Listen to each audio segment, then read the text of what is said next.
Next session of class 12th political science the challenges of nation building. मैं रविंद्र कुड़िया स्वागत करता हूं आपका आर्ट्स एकेडमी यूट्यूब चैनल पर। तो हमारे आज का जो टॉपिक है वो क्या है, describe the events that led to the merger of Manipur with the union of India. मतलब हमारा आज का जो टॉपिक है वो है कि किस प्रकार से मणिपुर जो है वो भारत का हिस्सा बना, या फिर कौन सी परिस्थिति थी, कौन सी सिचुएशन थे, उनसे बाहर आकर के हमने क्या किया कि मणिपुर को अपने साथ में जोड़ा।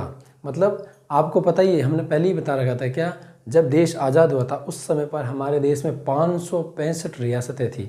ऐसे में इन सारी रियासतों को जोड़ना अपने आप में एक बहुत बड़ा मेहनत टास्क था।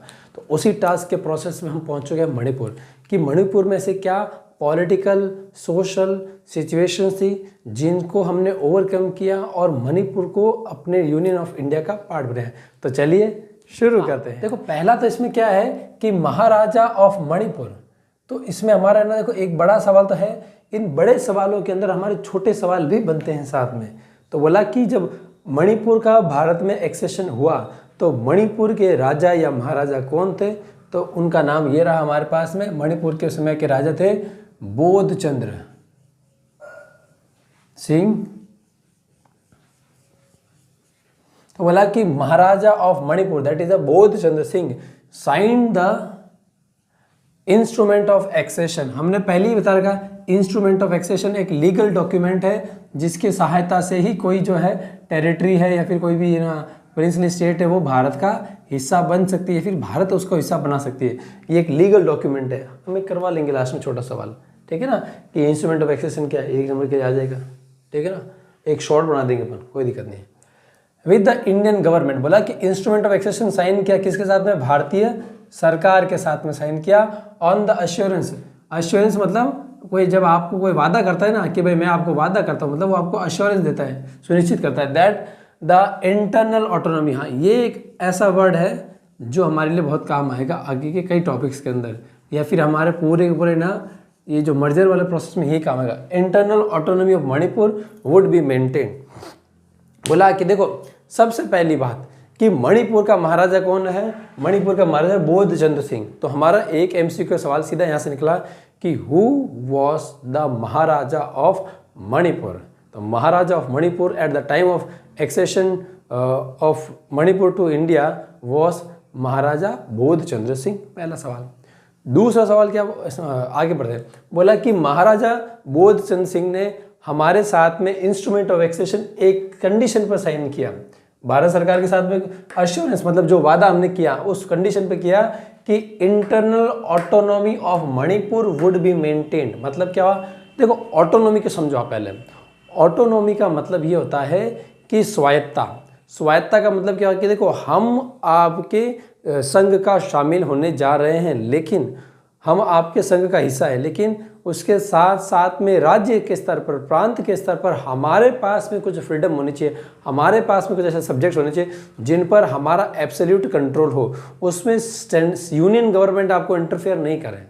और इसी को बोला कि ऑटोनॉमी, मतलब हमें भी कुछ ऐसी स्वायत्ता मिलनी चाहिए जिन सब्जेक्ट्स पर हमारी कंप्लीट पकड़ हो, उसमें आपका कोई इंटरफेरेंस नहीं होना चाहिए।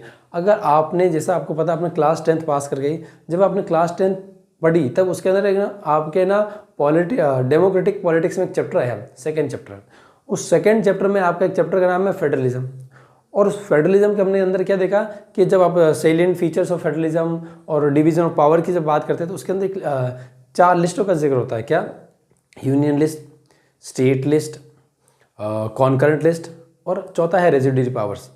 इसमें देखो आप जब है ना यूनियन लिस्ट में आओगे ना, देखो यूनियन लिस्ट में केंद्र सरकार के सारे वो है। उसके बाद में आप आते हो किसमें, सेंट्रल लिस्ट में।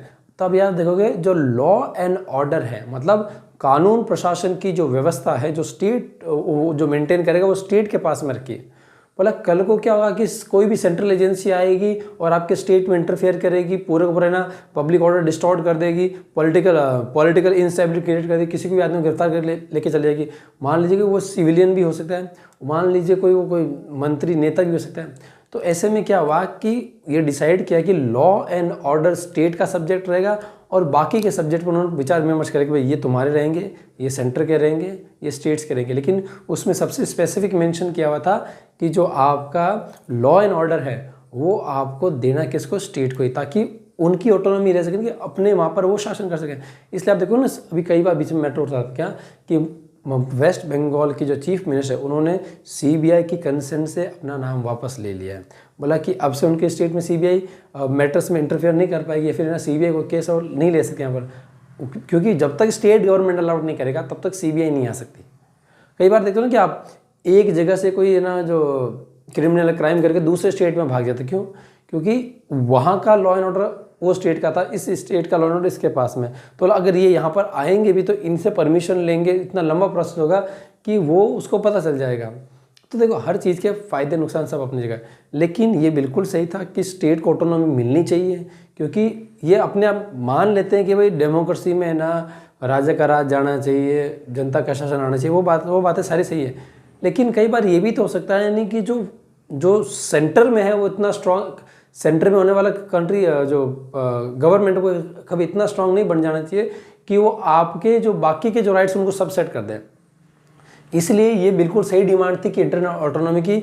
और हाँ, इसमें हमने पिछले वाले टॉपिक्स में किया भी था, वो जो 4 रिकन्सिडरेशन उन्होंने किया था ना, उनमें क्या बताया था कि जो यूनियन गवर्नमेंट है वो इस बात के लिए राजी है, वो फ्लेक्सिबल है, अगर उनको किसी प्रकार का फ्लेक्सिबिलिटी चाहिए, ऑटोनॉमी चाहिए तो वो देने के लिए भी तैयार है। तो बोला कि इन्होंने ना इंटरनल ऑटोनॉमी मांगा, तो इसके बेस पर यूनियन गवर्नमेंट ने यस बोल दिया और इनके साथ में इंस्ट्रूमेंट ऑफ एक्सेशन साइन हो गया। अंडर द पब्लिक प्रेशर, बोला कि जनता के दबाव में, under the public pressure elections held in Manipur in June 1948। तो हमारा इसी, देखो बड़े सवाल के अंदर छोटे सवाल बनते हैं। आप ये मत सोचो कि हमारे छोटे सवाल नहीं करवा रहे, अरे इनमें सारे छोटे सवाल आ जाएंगे।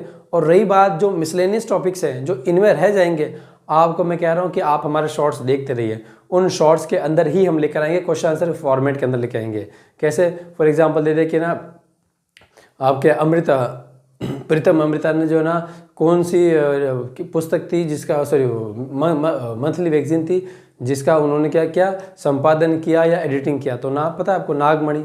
तो उसको हम अलग से नहीं लिखेंगे यहाँ पर, हम क्या करेंगे उनको शॉर्ट्स में डालेंगे। तो शॉर्ट्स भी आपको देखते रहना है, ताकि शॉर्ट्स के माध्यम से ना हमारे छोटे सवाल है जो MCQ टाइप के सवाल है वो वहाँ से कवर हो जाए। हाँ, थोड़ा बड़ा होगा टॉपिक, मैं करवाऊंगा, अलग से सेपरेट करूँगा, लेकिन जहाँ पर वो एक ही सवाल बन रहा है, 2 ही सवाल बन रहा है, 1-1 नंबर के बन रहा है, वो कंप्लीटली शॉर्ट्स में कवर होंगे, सारे के सारे शॉर्ट्स में कवर हो जाएंगे। ठीक है, यही बात 10th के लिए लागू होती है, यही बात है ना 12th हिस्ट्री के लिए लागू होती है, यही बात 12th पॉलिटिक्स के लिए लागू होती है। यहाँ देखिए, तो बोला कि ना सर जनता के बहुत ज़्यादा दबाव में क्या हुआ कि मणिपुर में जून 1948 में क्या चुनाव करवाया गया। अब देखो इसमें एक सवाल बनता है आपका, क्या सवाल बनता है MCQ का? In which year the first elections were held in Manipur. आपके ऑप्शन आ जाएंगे क्या? आपके जनवरी 1948, जून 1948, ठीक है, जनवरी 1949 एंड जून 1950। तो बोला कि इन 4 में से ऑप्शन बताइए कौन सा ऑप्शन है। तो आपको पता है कि जून 1948 हमारा राइट आंसर है। तो ये हो गया हमारे MCQ सवाल, ठीक है ना।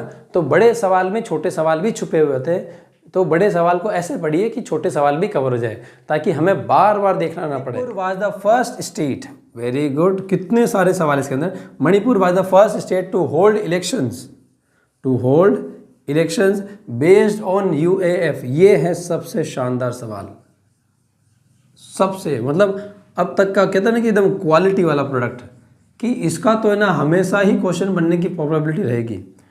बोला कि ऐसा कौन सा राज्य है, सवाल क्या आएगा, क्या which of the following state is the first to hold elections based on universal adult franchise. आपके पास में 4 ऑप्शन मिल जाएंगे, क्या? स्टेट ऑफ बॉम्बे,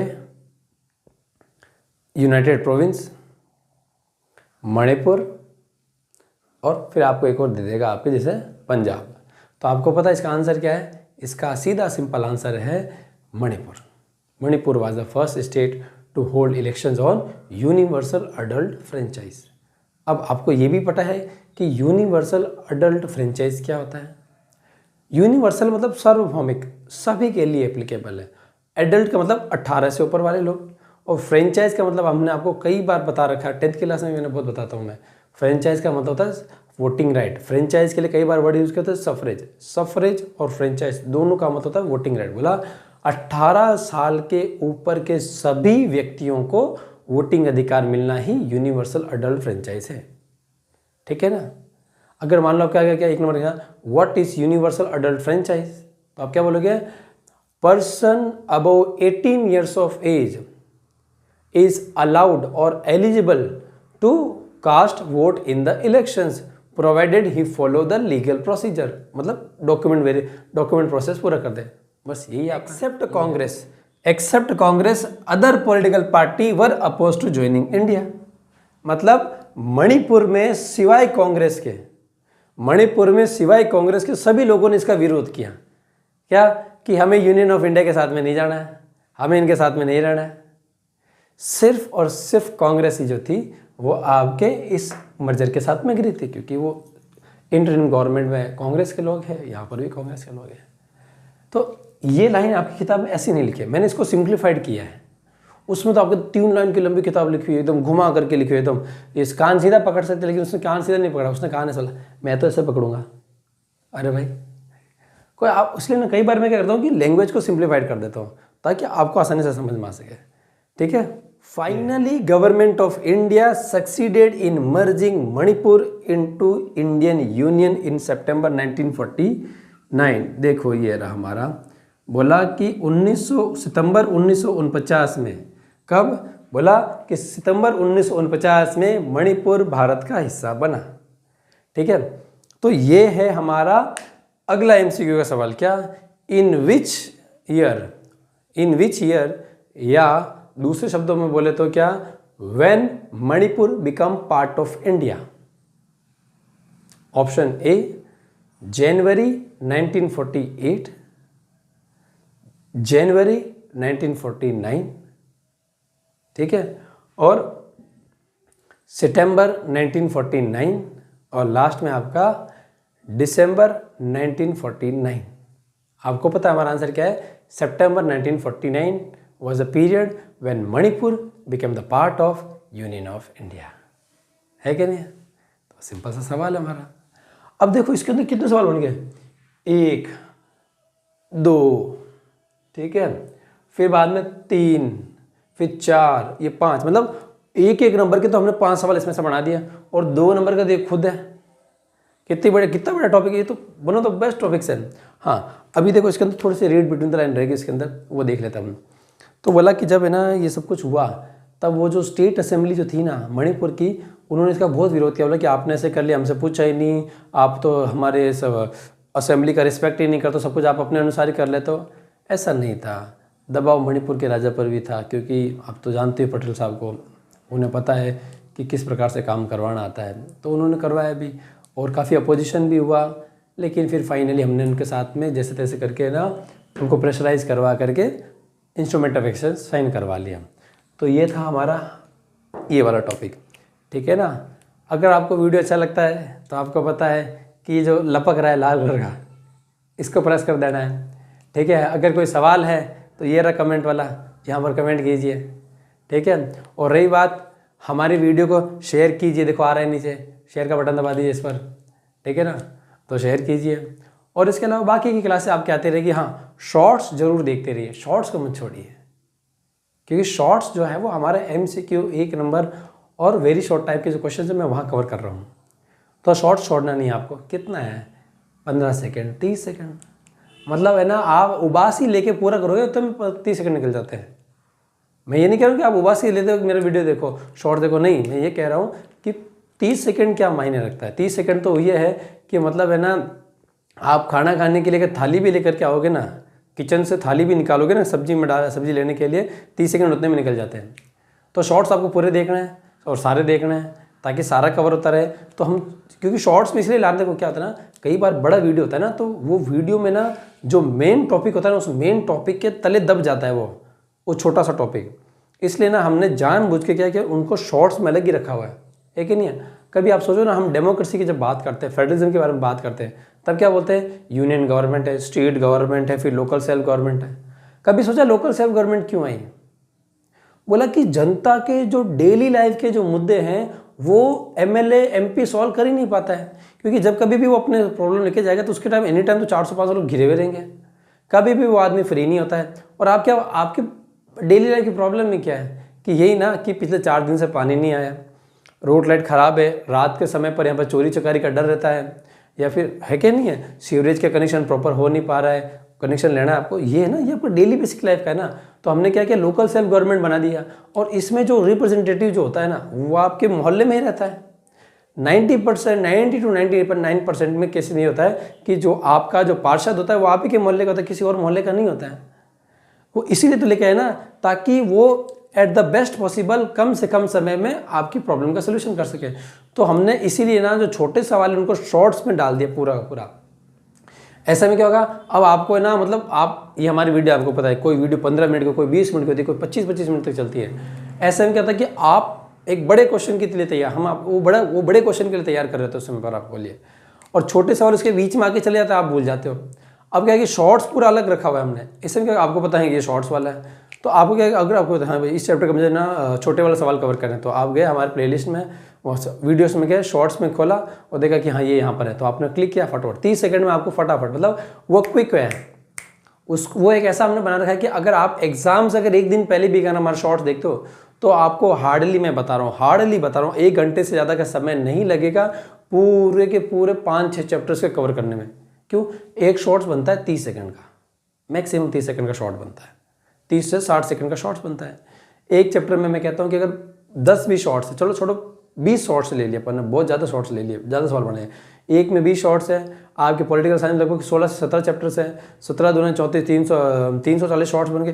340 शॉर्ट्स का आप है ना, मैं तो कह रहा हूँ कि आप 1-1 मिनट भी मान लेते हैं तो कितना, 340 मिनट मतलब 5 घंटे है। मतलब आप देखो पूरी की पूरी ना 2 किताब, पूरी की पूरी 2 किताब 5 घंटे में शॉर्ट्स में कवर हो जाएगी आपकी, बताओ। और ऐसा नहीं कि आपने शॉर्ट्स किया तो बड़े सवाल कवर नहीं, वो भी बड़े सवाल कवर हो जाएंगे, लिखने में वो भी काम आता है। तो चलो ठीक है कि वीडियो लंबा हो रहा है, तो अपने वाणी को विराम देते हैं, मिलते हैं आपसे अगली क्लास में। तब तक के लिए जय हिंद, जय भारत।